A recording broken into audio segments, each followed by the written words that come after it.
kan calon itu diusung oleh banyak Kelompok lah, ya, ya. banyak partai pun tidak sendirian, partai punya kelompok, terus juga ada relawan, kemudian macam-macam lah ya yang turut berjuang gitu. Nah, ketika hasil perjuangan berhasil, kemudian dia meminta pamrih.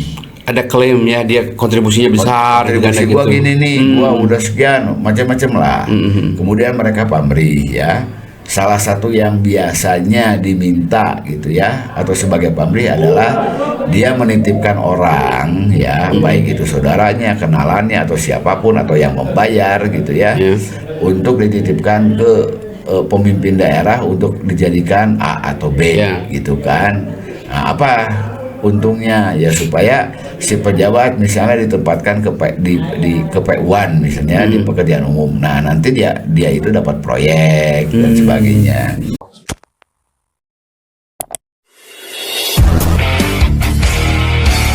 Assalamualaikum warahmatullahi wabarakatuh. Waalaikumsalam warahmatullahi wabarakatuh. Berjumpa kembali di kanal Koran Gala Televisi dan Apa Kabar .news. Seperti biasa, kita masih akan ngehanca tentang pilkada serentak 2024. Kita tahu bahwa dalam beberapa hari terakhir ini sejumlah daerah sudah menyelesaikan, maksudnya KPU di sejumlah daerah sudah menyelesaikan pleno rekapitulasi hasil pilkada kemarin ya. Beberapa sudah kelihatan siapa pemenangnya, dan itu juga sebetulnya sudah terlihat ya ketika hitung cepat dilakukan ya, Pak ya. Sudah kelihatan. Tapi dengan adanya pleno KPU itu semakin memperkuat data dari hitung cepat yang sudah dilakukan lebih dahulu gitu. Ya, dan udah ditetapkan pemenangnya. Pemenangnya juga sudah kelihatan ya. Ya udah ditetapkan. Di beberapa daerah kan? Ya, di hampir semua lah. Udah pleno kan. Tinggal nunggu pelantikan tanggal pelantikan gubernur dan wakil gubernur itu dijadwalkan tanggal 7 Februari. Kemudian dilanjutkan oleh pelantikan wali kota, wakil wali kota, bupati dan wakil bupati kaping 13 Februari. Nah, jadi bulan Februari itu ada dua pelantikan ya. Ada dua pelantikan. Khusus Jawa Barat akan punya gubernur baru, dan di 27 daerah akan ada pemimpin baru di daerah masing-masing. Di luar itu, Pak Anu ya, ada sesuatu yang terdengar, dan ini sebetulnya mengulang tahun-tahun sebelumnya, 5 tahun sebelumnya ya. Hampir setiap pilkada. Setiap pilkada ya. Jadi setelah ini selesai semua, pemenangnya sudah kelihatan siapa. Mulai itu ada pendekatan-pendekatan, ada yang mulai merapat gitu, seperti peribahasa, di mana ada gula di situ ada semut gitu kan. Di mana di situ ada pimpinan baru, ada semut baru juga di situ ngumpul gitu ya. Kabarnya ini mereka melakukan penawaran-penawaran lah gitu ya, dalam kaitan ya tanda kutip sebagai calon jabatan. Apa betul itu? Sangat betul. Gimana itu? Gini Benton, ya saya tertarik ya, tertarik dari statement Ketua DPD RI Nasdem. Ketua DPD Nasdem Kota Bandung. Awangga. Ya. Nah, kenapa dia menyatakan seperti itu? Karena mungkin dia mengalami. Oke.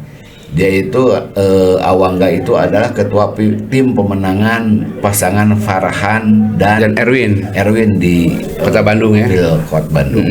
Yang sangat menarik ini, waspadai penumpang gelap ya, yang biasanya memanfaatkan situasi ini untuk menawarkan orang-orang ya agar duduk di posisi-posisi tertentu.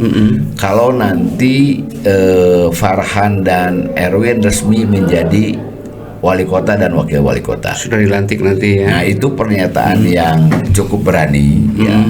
Tapi bukan baru ini sebenarnya ya. Ini fenomena ini sudah terjadi di hampir setiap pilkada pasca pilkada dan menjelang pelantikan. Ya. Itu wajar saja, karena apa?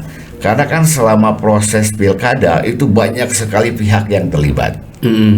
Banyak sekali pihak juga yang memanfaatkan. Ya, banyak sekali pihak-pihak berkepentingan. Itu. Nah, salah satu pihak yang memanfaatkan peluang kepentingan itu adalah dia menawarkan, ini gua punya orang nih, si Anu, nanti nitip ya jadiin kadis Anu.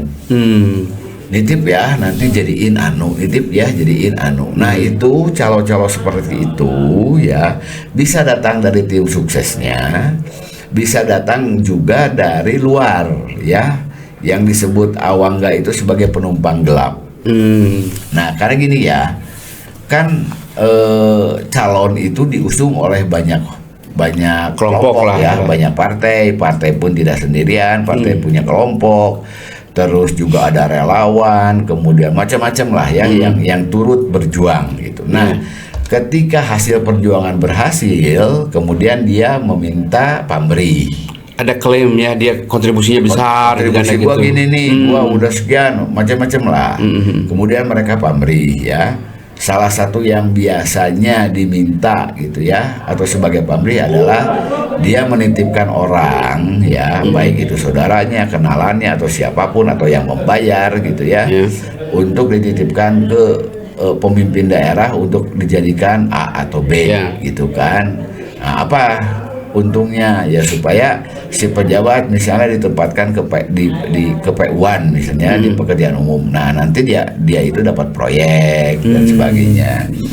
Kemudian juga dia nitip misalnya si Anu supaya jadi Anu ya agar dia mendapat keuntungan juga. Ya, gitu. Kepentingannya tertampung lah di situ ya. Tertampung gitu. Nah, si orang yang di-endorse, orang yang dititipi itu pun tidak gratis. Misalnya saya gini, Panton lamun misalnya teman Panton jadi gubernur atau jadi wali kota, nitip si Anunya ayak lah kayak malah.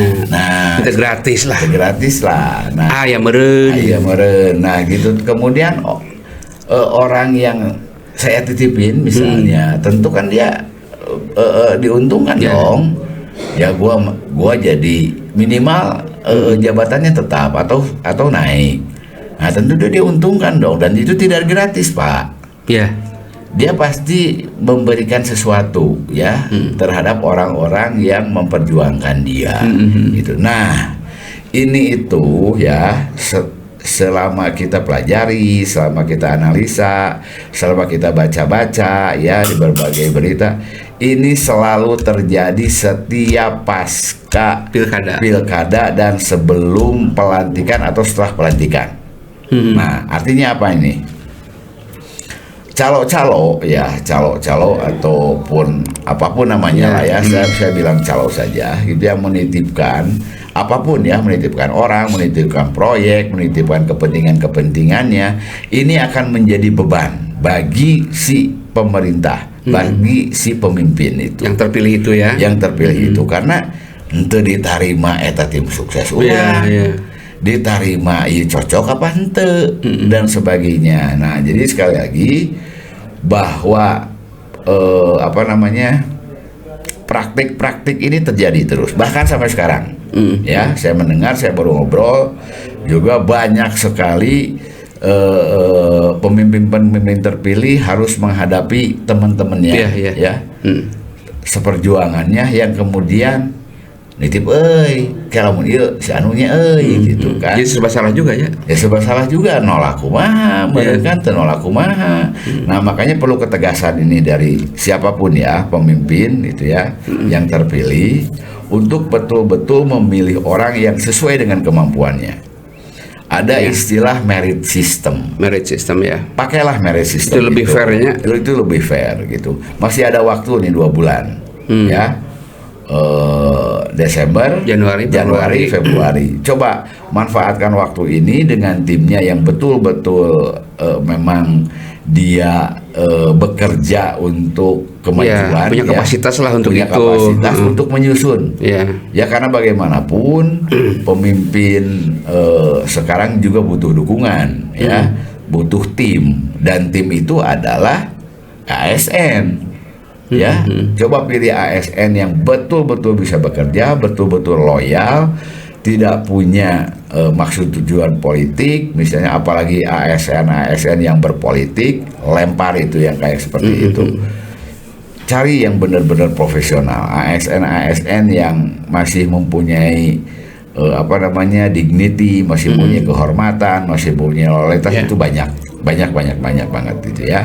Jadi coba ini waktu yang ada ini dimanfaatkan, pilih gitu kan, amati gitu kan, kemudian pakai, kemudian bikin fakta integritas. Ya, bikin fakta integritas. Karena gini, contoh Bandung ini, kita punya pemimpin yang berakhir di KPK. Ya, di BUI. Artinya dia punya persoalan hukum. Nah, persoalan hukum yang dia lakukan tentu bukan dia sendiri. Ya, berjamaah lah. Pasti berjamaah, pasti dia masukkan dari anak buahnya dan sebagainya. Nah, artinya musuh utama dari pemimpin, ya siapapun pemimpinnya, adalah anak buahnya. Iya. Bukan rakyat, tuh. Tapi yang ada di lingkungannya timnya sendiri. Nah, ini hati-hati banget gitu ya, mumpung ada waktu, coba para pemimpin itu betul-betul menyeleksi ya, dengan baik, dengan benar, dengan teliti. Banyak sekali kok Pak Anton, si pemimpin bisa minta bantuan kampus ya, bisa minta bantuan pakar, bisa bantuan ahli psikologis ya, juga bisa minta bantuan KPK. Iya. Misalnya gini nih, saya wali kota misalnya. Nih gua butuh orang yang A, B, C, D. Si Anu misalnya. Ya, si Anu, si A, si B, si C misalnya, kita butuh nih. Kita kan nggak tahu karena sebagai orang baru kan. Nih si ini tuh gimana sih track recordnya? Kasihin dong ke KPK. Ini kira-kira aman tuh ya kalau gini gitu kan. Nah, KPK kan mungkin memberikan penilaian, oke, orang ini bersih, orang ini nggak punya track record, orang ini bla bla bla, ya itu kan bisa dijadikan pegangan gitu. Karena jangan sampai gini, misalnya saya wali kota, kemudian saya mengangkat Panton. Nah, tahu-taunya bermasalah. Nah, tahu-tahu kata KPK oh ini sasaran gua itu Panton. Kan yang repot saya sebagai user. Kapan saya mau bekerja gitu, padahal Panton saya serahi sebagai sekda misalnya. Tahu-tahu Panton adalah sasaran. Nah, seperti itu kan. Jadi sekali lagi, manfaatkan waktu yang ada gitu, pilih tim yang betul-betul bisa mendukung program visi dan misi pimpinan ya, karena loyalitas ASN adalah ke pimpinan ya, tidak ada program ASN, tidak ada, tapi adalah mensukseskan program pimpinan. Dan ini sekali lagi ya terjadi di setiap pasca pemilihan, sebelum pelantikan dan setelah pelantikan. Karena gini, si calon wali kota ketika dia mulai mencalonkan, ketika dia kampanye, ketika dia ikut pemilihan election dan sebagainya, itu timnya itu banyak banget dari berbagai latar belakang, berbagai kepentingan juga. Itu seperti itu Panton. Ya. Nah gini kan Kang Nu ya, seorang kepala daerah yang terpilih ya, apalagi itu berasal dari partai politik dari luar ASN misalnya, yang belum berpengalaman birokrasi, kan itu seperti masuk ke rimba belantara itu. Oh iya, betul. Leuweung geledegan lah masuk ke situ teh. Teu apal ya di mana gitu kan. Sarang penyamun gitu. Terus juga kemudian dijailin gitu kan. Dijailin gitulah. Ada etama 5 tahun kayak ganti orang mau ganti-ganti coba orang lebih berpengalaman gitu kan. Kemudian disodorkanlah hal-hal seperti tadi yang dikatakan oleh Pak Anu. Nah, tapi kalau itu sekedar sebagai sebuah pertimbangan yang justru positif, tidak apa-apa mungkin ya, nyodorkan ini bagus nih, ini kayaknya bagus nih gitu. Seharusnya seperti itu. Tanpa ada embel-embel apapun gitu di situ. Itu yang namanya PNS profesional ya gitu. Tapi kan PNS banyak yang berpolitik juga. Ya. Gitu kan, biasanya politik PNS itu adalah kelompok-kelompok PNS yang biasanya satu alumni, ya yang satu organisasi, jiwa korsanya gitu. Iya, Ieu mah saha cenah euy. Teu wawuh ieu mah. Teu wawuh ieu mah ieu mendingan perkuat we korsa urang ieu misalnya punten ya. Korsa sebuah perguruan tinggi pemerintahan gitu kan, itu pasti memperkuat diri. Itu ya wajar lah sebagai korps ya, sebagai korsa. Tapi ketika dia menjadi pelayan ya mas publik, kemudian juga menjadi staf dari pimpinan, bertindaklah profesional gitu. Kan ya seperti tadi Pak Anono bilang ya, kita banyaklah lembaga yang bisa dimintai bantuan ya untuk melakukan uji kelayakan segala macam, kan bisa dites segala macam ya, betul. supaya hasilnya itu memang fair, ini hasilnya gitu. Ya bisa, merit system ya. Merit system kan banyak juga di publik ya, di publik yang peduli ya, bagaimana let's say kita bicara Kota Bandung nih. Bagaimana Kota Bandung menjadi kota yang leuwih ngeunaheun-lahnya, pelayanan mudah, kemudian juga si AS-nya profesional, pemimpinnya memang merakyat, kemudian ya ya pokoknya ya segala nyaman lah gitu. Nyaman lah, proper lah. Nah, kenapa ini Kota Bandung saya soroti ya? Karena pertama kali yang harus dilakukan oleh pemimpin Kota Bandung ya, dalam hal ini yang sudah terpilih dan ditetapkan adalah Farhan dan Erwin gitu ya, harus bisa mengendalikan tim. Itu satu ya, karena kepentingannya macam-macam nih. Yang kedua, ini kan yang tidak kalah pentingnya, kembalikan kepercayaan masyarakat terhadap pemerintah Kota Bandung. Betul itu cukup berat, tapi harus itu kembalikan, karena naon, si masyarakat sudah tahu pemimpin Bandung mau ujung-ujungnya dibui karena apa? Karena korupsi, karena penyelewengan, karena penyalahgunaan wewenang gitu. Nah, jangan sampai ini terjadi ya. Saya sempat heureuy gitu ya dengan Farhan, dengan Erwin, cik tong ngerakeun kayak mah euy. Maksud tong ngerakeun teh tong kajadian deui lah geus cukup lah gitu. Orang sebagai orang Bandung era lah gitu ya. Pemimpin orang berakhir di di bahasa Sunda berakhir di pangberokan gitu kan, nggak perlu terjadi gitu. Sepanjang solid ya, soliditas dari ASN, kemudian kewibawaan pemimpin gitu kan, pelaksanaan program yang memang betul-betul rakyat, penggunaan anggaran yang memang sesuai gitu kan, untuk kepentingan rakyat gitu, entong wani-wani maling gitu kan, duit rakyat gitu. Karena apa? Sekali lagi ya, Kota Bandung itu tingkat kepercayaan publik terhadap Kota Bandung itu sekarang tuh paling rendah. Artinya siapapun pemimpinnya, kalau sekarang itu Farhan dan Erwin, yaitu punya pekerjaan berat, mengembalikan kepercayaan publik terhadap pemerintah Kota Bandung. Ya. Nah, banyak yang harus dilakukan. Benahi dulu internal. Jangan sampai ada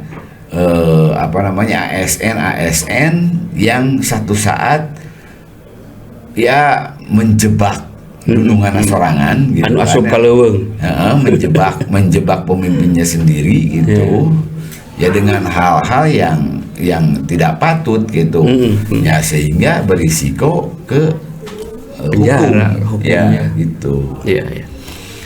Oke, begitu tadi paparan yang disampaikan oleh Kang Nu. Dalam perbincangan ini kita bisa melihat satu lagi pesan ini ya kepada teman-teman, saudara-saudara yang sudah terpilih menjadi pemimpin di daerah masing-masing, supaya bertindak tegas, bersikap tegas, profesional ketika harus memilih para pembantunya gitu ya. Betul. Di lapisan manapun. Karena kalau itu tidak profesional, kita sudah melihat hasilnya seperti apa. Dan sekali lagi ini punten Panton sebelum penutup lah ya. Kota Bandung dan kota-kota lain, kabupaten-kabupaten lain menginginkan perubahan-perubahan, Ya. menginginkan perubahan-perubahan, menginginkan hal-hal yang menuju ke arah kebaikan, dan itu dipimpin oleh pemimpinnya, ya. Kalau di kota ya wali kotanya, wakil wali kotanya. Kalau di kabupaten ya bupati dan wakilnya, gitu kan. Sepanjang pemimpinnya memang profesional dan memang nawaitu untuk rakyat, kemudian memanfaatkan sebesar-besarnya anggaran itu untuk rakyat, insya Allah lah ya. Dan musuh pemimpin malahin rakyat lain, tapi pembantu-pembantunya Di lingkaran terdekat di lingkaran terdekatnya, gitu. Iya. Oke, jadi sekali lagi memenangkan sebuah kontestasi, pemilihan dan sebagainya, ketika kita berhasil, tentu itu bukan sebagai arena untuk bancakan, gitu ya. Itu ujian bahkan. Ujian, kan kalau pemimpin yang dicontohkan oleh di masa lalu itu selalu bilang kalau diserahi tugas itu mengatakan innalillahi wa inna ilaihi rajiun. Artinya lain alhamdulillah.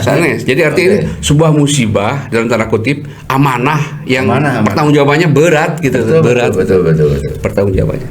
Jadi ini jangan dijadikan sebagai arena bancakan, tapi benar-benar harus dipertanggungjawabkan. Nah, bahwa kemudian program-programnya sudah kita yakini ya, kemudian juga sudah dipersiapkan baik itu anggaran maupun program itu untuk kemaslahatan umat, rakyat mah pasti ngadukung. Benar, betul. Pasti ngadukung rakyat. Ya. Nah, karena untuk kita juga, untuk rakyat juga. Oke, tapi sebelum kita tutup perbincangan ini, ada pesan agar kanal ini terus berkembang dan memberikan informasi yang berharga atau bermanfaat bagi publik, maka harus seperti apa, Pak Nunu? Ya, ginilah, bantu kami untuk mensubscribe, ya, kemudian juga like, kemudian juga komen. Silakan berkomen. Ya. Mau komennya seperti apa, silakan bebas. Silakan lah. Coba gratis.